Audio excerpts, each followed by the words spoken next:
बच्चों, आज आप पढ़ेंगे कक्षा 8 की पूरक पाठ्य पुस्तक भारत की खोज का पाठ 1, जिसका शीर्षक है अहमदनगर का किला।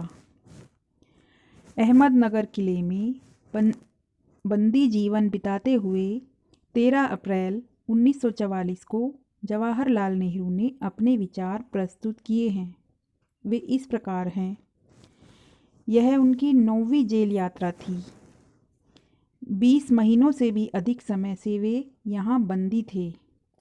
जिस दिन वे यहाँ आए उस दिन शुक्ल पक्ष का दूज का चांद आकाश में था, अर्थात उस समय शुक्ल पक्ष शुरू हो चुका था, लेकिन चांद आकाश में पूरा नहीं दिखाई दे रहा था। इससे उन्हें ऐसा लगता था कि जब भी दूज का चांद आकाश में दिखाई देता है तो उनको 1 महीना यहाँ पर हो गया है और उनकी बंदी होने का 1 महीना बढ़ गया है।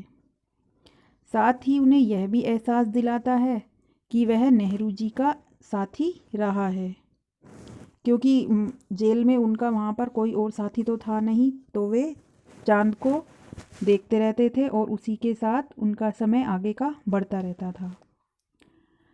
चांद लेखक के लिए इस बात का भी संदेशवाहक रहा कि अंधेरे के बाद उजाला भी अवश्य आता है, अर्थात कठिनाइयों के बाद सुख भी अवश्य ही आएंगे।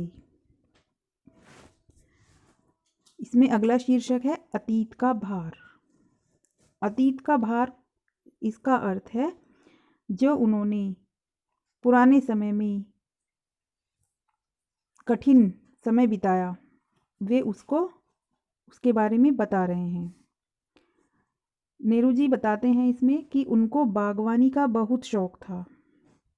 उन्होंने अहमदनगर किले में बंदी जीवन जीते हुए बागवानी का कार्य प्रारंभ किया, क्योंकि वे कभी भी खाली नहीं बैठते थे।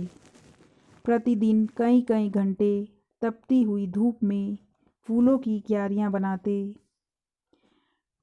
सारी धरती पत्थरों, पुराने मलबे और अवशेषों से भरी हुई थी, लेकिन उन्होंने अपनी लगन व कठिन परिश्रम से उसे उपजाऊ बना दिया। नेहरू जी का मानना है कि अहमदनगर की ऐतिहासिक घटनाओं की दृष्टि से कोई विशेष अहमियत नहीं है, परंतु चांद बीबी की कहानी प्रसिद्ध है, जिसने अकबर की शाही सेना से अपने किले की रक्षा के लिए हाथ में तलवार उठाकर सेना का नेतृत्व किया। वह बहुत साहस से लड़ी, लेकिन अंत में अपने ही एक व्यक्ति के द्वारा उसकी हत्या कर दी गई। नेहरू ने चाहा था कि इस स्थान की खुदाई करके नई नई वस्तुओं, पुरानी इमारतों के टुकड़ों की खोज की जाए, लेकिन जेल के अधिकारी सीमित स्थान से आगे बढ़ने नहीं देते थे। इसीलिए उन्होंने कुदाल को छोड़कर कलम हाथ में उठाई और यह प्रण किया कि जब तक देश आज़ाद नहीं हो जाता वे लिखते रहेंगे। उनका मानना था कि न तो वे ईश्वर के दूत बनकर भविष्य के बारे में लिख सकते हैं, न ही अतीत के बारे में इतिहासकार की भांति लिखने में सक्षम हैं।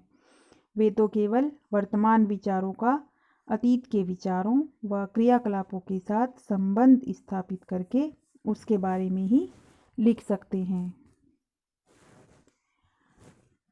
इसमें अगला शीर्षक है अतीत का दबाव।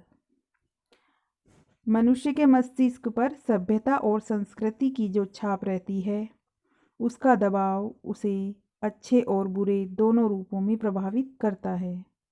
जो लोग अपनी प्राचीन सभ्यताओं से जुड़े हैं, जब उनकी सभ्यता विकृत होती है तो वे जल्दी ही विचलित हो उठते हैं।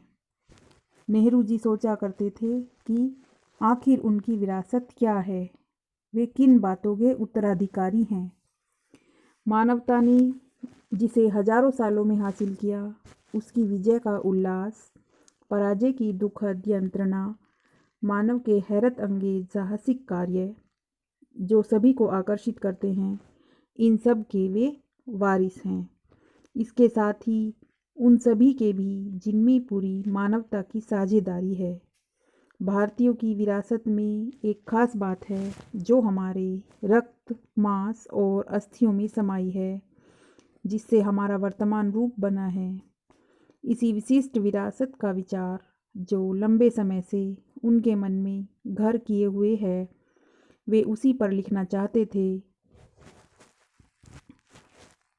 विषय की कठिनता और जटिलता से उन्हें भय लगता था कि वे इसकी सतह भी स्पर्श कर पाएंगे या नहीं। धन्यवाद।